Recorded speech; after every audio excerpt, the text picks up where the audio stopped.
पूर्व शत्रुतारू बेतंडारी हत्याकांड घटना सुरतरू 5 जन को उठाई आनिला पुलिस।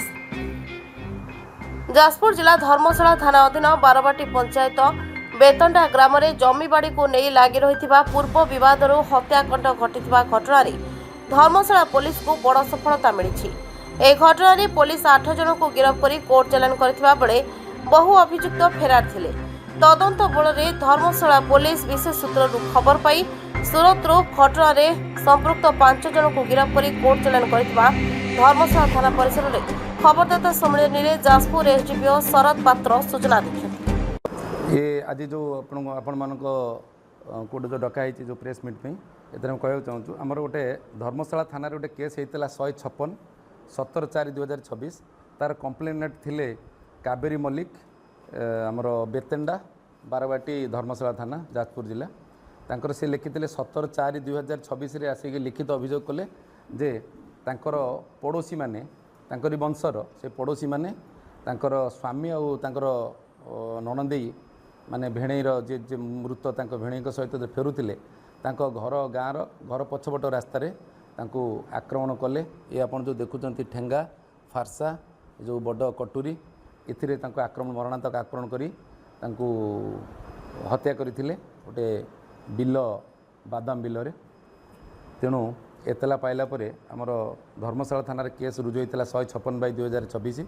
आईआईसी और तांको टीम आम एसपी सार को जाजपुर को अवगत कलापर स्पेशल टीम करा जाई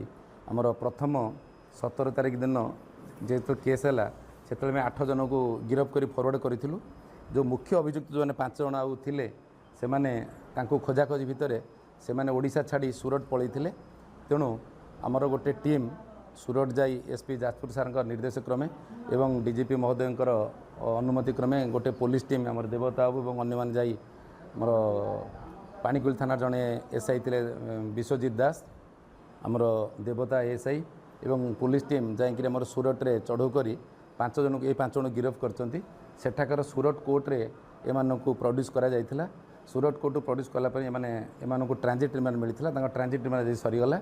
तेणु ये जो 5 जनकर आम जो धरीचु एमाने मुख्य अभियुक्त एमाने जो हत्या घटनार तेणु से आज गिरफ्त कराई। बर्तमान से कोर्ट चालान करा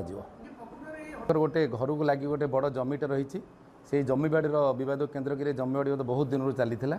ये संक्रांत आम आगुरी ए बाबद केस नन एफआईआर पीआर दि जाता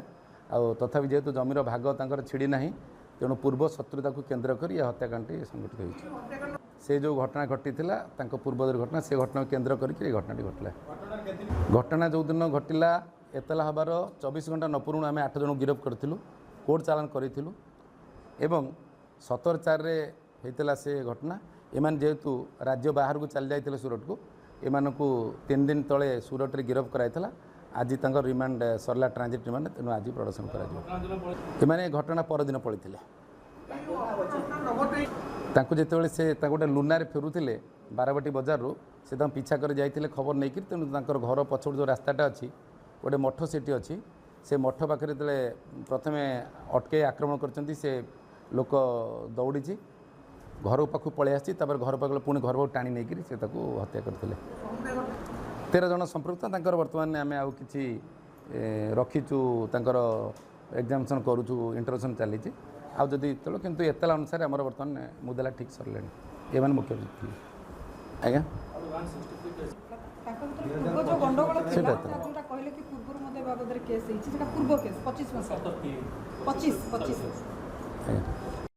धर्मशाला रश्मि रंजन विशाल रिपोर्ट प्रतीक्षा न्यूज।